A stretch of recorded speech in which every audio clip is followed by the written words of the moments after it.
ಮಧ್ಯಪ್ರಾಚ್ಯ ಮಹಾಯುದ್ಧ 14ನೇ ದಿನ ಕೂಡ ಮುಂದುವರೆದಿದ್ದು ಇರಾನ್ ಹೊಸ ಸುಪ್ರೀಂ ಲೀಡರ್ ಮುಸ್ತಫಾ ಖಮೇನಿಗೆ ಗಂಭೀರ ಗಾಯ ಆಗಿದೆ.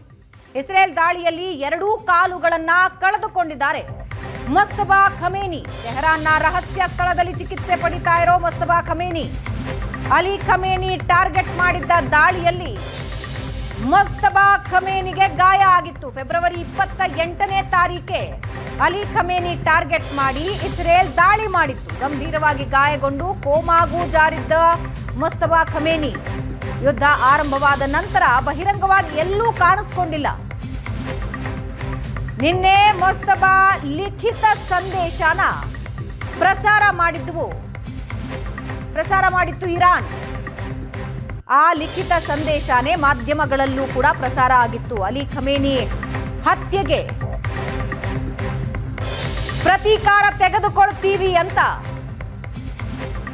ಲಿಖಿತ ಸಂದೇಶ ರವಾನೆಯಾಗಿತ್ತು.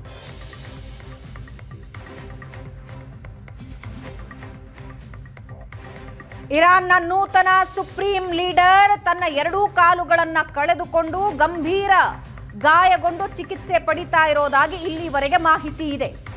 ಫೆಬ್ರವರಿ 28ನೇ ತಾರೀಕು ಅಲಿ ಖಮೇನಿನ ಟಾರ್ಗೆಟ್ ಮಾಡಿ ಇಸ್ರೇಲ್ ನಡೆಸಿದ ದಾಳಿಯಲ್ಲೇ 2 ಕಾಲು ಕಳೆದುಕೊಂಡು ಗಂಭೀರವಾಗಿ ಗಾಯಗೊಂಡು ಕೋಮಾ ಸ್ಥಿತಿ ತಲುಪಿದ್ರು ಮುಸ್ತಫಾ ಖಮೇನಿ ಅನ್ನೋದು ಇರುವ ಮಾಹಿತಿ.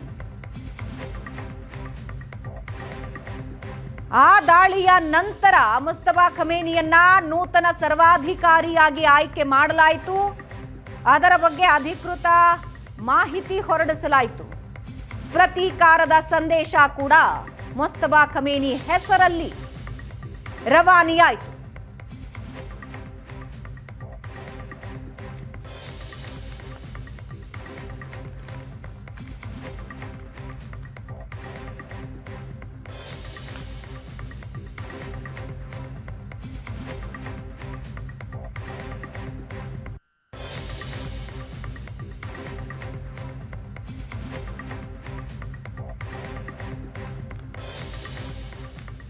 ಈ ಬಗ್ಗೆ ಇನ್ನಷ್ಟು ಡೀಟೇಲ್ಸ್ ನೀಡೋದಕ್ಕೆ ನಮ್ಮ ಪ್ರತಿನಿಧಿ ಶಶಿಶೇಖರ್ ಲೈವ್ ನಲ್ಲಿ ಜಾಯಿನ್ ಆಗ್ತಾ ಇದ್ದಾರೆ.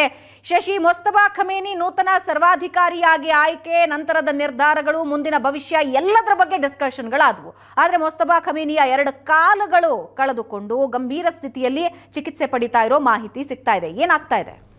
ಮುಸ್ತಫಾ ಖಮೇನಿ ಸತ್ತೇ ಹೋಗಿದ್ದಾನೆ ಅನ್ನುವಂತಹ ಸುದ್ದಿಗಳು ಆರಂಭದಲ್ಲಿ ಬಂದವು. ಫೆಬ್ರವರಿ 28ನೇ ತಾರೀಕು ಇಸ್ರೇಲ್ ನಡೆಸಿದಂತಹ ದಾಳಿಯಲ್ಲಿ ಅಲಿ ಖಮೇನಿಯ ಇಡೀ ಫ್ಯಾಮಿಲಿ ಬಲಿಯಾಗಿತ್ತು. ಅದರಲ್ಲಿ ಮುಸ್ತಫಾ ಖಮೇನಿಯು ಕೂಡ ಸತ್ತೋಗಿದ್ದಾನೆ ಅನ್ನುವಂತಹ ಸುದ್ದಿಗಳು ಬಂದವು. ಆನಂತರ ಬಂದಂತಹ ಸುದ್ದಿಗಳು ಇಲ್ಲ, ಮುಸ್ತಫಾ ಖಮೇನಿಗೆ ಏನೂ ಆಗಿಲ್ಲ ಅನ್ನುವಂತಹ ವರದಿಗಳು ಬಂದವು.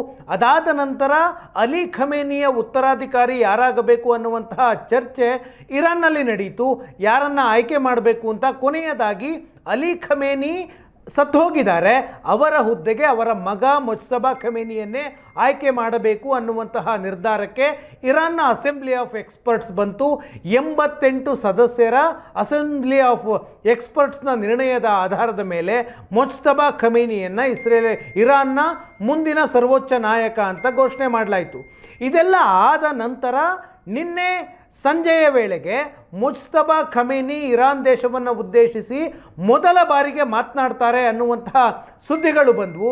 ಆನಂತರ ಮೊದಲಿಗೆ ಅವರು ಏನು ಮಾತನಾಡಿದ್ದಾರೆ ಅನ್ನುವಂತಹ ಸ್ಟೇಟ್ಮೆಂಟ್ ಬಂತು. ಕೆಲವೇ ಕ್ಷಣಗಳಲ್ಲಿ ಅವರ ಹೇಳಿಕೆ ರಿಲೀಸ್ ಆಗುತ್ತೆ ಅಂತ. ಆದರೆ ಸ್ಟೇಟ್ಮೆಂಟನ್ನು ಇರಾನ್ನ ಮಾಧ್ಯಮಗಳಲ್ಲಿ ಓದಿ ಹೇಳಲಾಯಿತು. ಅಂದರೆ ಮುಜ್ತಬಾ ಖಮೇನಿ ಭಾಷಣ ಮಾಡುವಂತಹ ಸ್ಥಿತಿಯಲ್ಲಿ ಇಲ್ಲ ಅನ್ನೋದು ನಿನ್ನೆ ಸಂಜೆ ಗೊತ್ತಾಗ್ತಾ ಹೋಯಿತು. ಅದಾದ ನಂತರ ಬಂದಂತಹ ಮಾಹಿತಿ, ಇರಾನ್ನ ಸರ್ವೋಚ್ಚ ನಾಯಕ ಮುಜ್ತಬಾ ಖಮೇನಿ ಇಸ್ರೇಲ್ ನಡೆಸಿದಂತಹ ದಾಳಿಯಲ್ಲಿ, ಅಂದರೆ ಫೆಬ್ರವರಿ 28ನೇ ತಾರೀಕು ನಡೆದಂತಹ ದಾಳಿಯಲ್ಲಿ ಮುಜ್ತಬಾ ಖಮೇನಿಯ 2 ಕಾಲುಗಳು ಕೂಡ ಹೋಗಿದೆ. ಆತನ ಹೊಟ್ಟೆ ಭಾಗಕ್ಕೆ ದೊಡ್ಡದಾದಂತಹ ಪೆಟ್ಟು ಬಿದ್ದಿದೆ. ಇದರಿಂದ ಆತನ ಲಿವರ್ ಡ್ಯಾಮೇಜ್ ಆಗಿದೆ ಅನ್ನುವಂತಹ ಮಾಹಿತಿಗಳು ಬರ್ತಾ ಇದ್ದಾವೆ. ತೆಹರಾನ್ನಲ್ಲಿರುವಂತಹ ಒಂದು ರಹಸ್ಯ ಸ್ಥಳದಲ್ಲಿ ಮುಜ್ತಬಾ ಖಮೇನಿಗೆ ಟ್ರೀಟ್ಮೆಂಟನ್ನು ಕೊಡಲಾಗ್ತಾ ಇದೆ. ಆತ ಮಾತನಾಡುವಂತಹ ಸ್ಥಿತಿಯಲ್ಲೂ ಇಲ್ಲ, ತುಂಬ ಗಂಭೀರವಾದಂತಹ ಪರಿಸ್ಥಿತಿಯಲ್ಲಿ ಮುಜ್ತಬಾ ಖಮೇನಿ ಆಸ್ಪತ್ರೆಯಲ್ಲಿದ್ದಾನೆ ಎನ್ನುವಂತಹ ಮಾಹಿತಿಗಳು ಬಂದವು. ಇಷ್ಟೆಲ್ಲ ಆದರೂ ಕೂಡ ಆತ ಡೆತ್ ಬೆಡ್ನಲ್ಲಿ ಇದ್ದರೂ ಕೂಡ ಒಂದು ಸ್ಟೇಟ್ಮೆಂಟನ್ನು ರಿಲೀಸ್ ಮಾಡ್ದ ನಿನ್ನೆ. ಅಂದರೆ ಇರಾನ್ ಪ್ರತೀಕಾರವನ್ನು ತೆಗೆದುಕೊಳ್ಳುತ್ತೆ ಅಮೆರಿಕ ಮತ್ತು ಇಸ್ರೇಲ್ನ ವಿರುದ್ಧ. ಯಾವುದೇ ಕಾರಣಕ್ಕೂ ಹೋರ್ಮುಜ್ ಸ್ಟ್ರೈಟನ್ನು ನಾವು ಕ್ಲಿಯರ್ ಮಾಡೋದಿಲ್ಲ, ಅಲ್ಲಿ ತೈಲ ಸಾಗಣೆಗೆ ಅವಕಾಶವನ್ನು ಮಾಡಿಕೊಡೋದಿಲ್ಲ.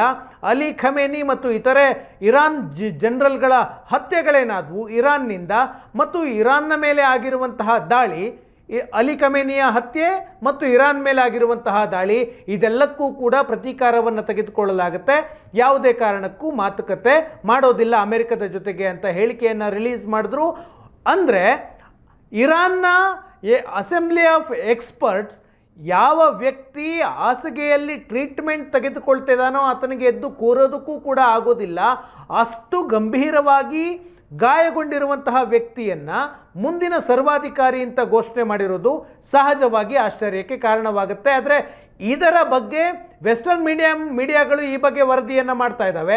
ಮುಜ್ತಬಾ ಖಮೇನಿಗೆ ಗಂಭೀರವಾದಂತಹ ಗಾಯ ಆಗಿದೆ ಅಂತ ನ್ಯೂಯಾರ್ಕ್ ಟೈಮ್ಸ್ ಆರಂಭದಲ್ಲಿ ವರದಿ ಮಾಡ್ತು. ಅದಾದ ನಂತರ ಲಂಡನ್ನ ಸನ್ ಪತ್ರಿಕೆ ವರದಿಯನ್ನು ಮಾಡ್ತಾ ಇದೆ. ಆದರೆ ಇರಾನ್ನ ಮಾಧ್ಯಮಗಳು ಮತ್ತು ಇರಾನ್ನ ಸರ್ಕಾರವಾಗಲಿ ಮುಜ್ತಬಾ ಖಮೇನಿಗೆ ಏನಾಗಿದೆ ಅನ್ನುವುದರ ಬಗ್ಗೆ ಸ್ಪಷ್ಟತೆಯನ್ನು ಕೊಡ್ತಾ ಇಲ್ಲ. ಮೊನ್ನೆ ಇರಾನ್ನ ಅಧ್ಯಕ್ಷ ಮಸೂದ್ ಪೆಜೆಶ್ಕಿಯಾನ್ ಮಾತನಾಡುವಂತಹ ಸಂದರ್ಭದಲ್ಲಿ ಅವರಿಗೆ ಸಣ್ಣ ಪ್ರಮಾಣದ ಗಾಯಗಳಾಗಿದೆ ಅಷ್ಟೇ ಅನ್ನುವಂತಹ ಮಾಹಿತಿಯನ್ನು ನೀಡಿದರು. ಆದರೆ ನ್ಯೂಯಾರ್ಕ್ ಟೈಮ್ಸ್ ಮತ್ತು ದ ಸನ್ ಪತ್ರಿಕೆಗಳು ಅವರಿಗೆ ಗಂಭೀರವಾದಂತಹ ಗಾಯ ಇದೆ, ಡೆತ್ ಬೆಡ್ನಲ್ಲಿದ್ದಾರೆ ಅನ್ನುವ ಅರ್ಥದಲ್ಲಿ ವರದಿಗಳನ್ನು ಮಾಡ್ತಾ ಇದ್ದಾವೆ. ವಾಪಸ್ ಬರ್ತೀನಿ.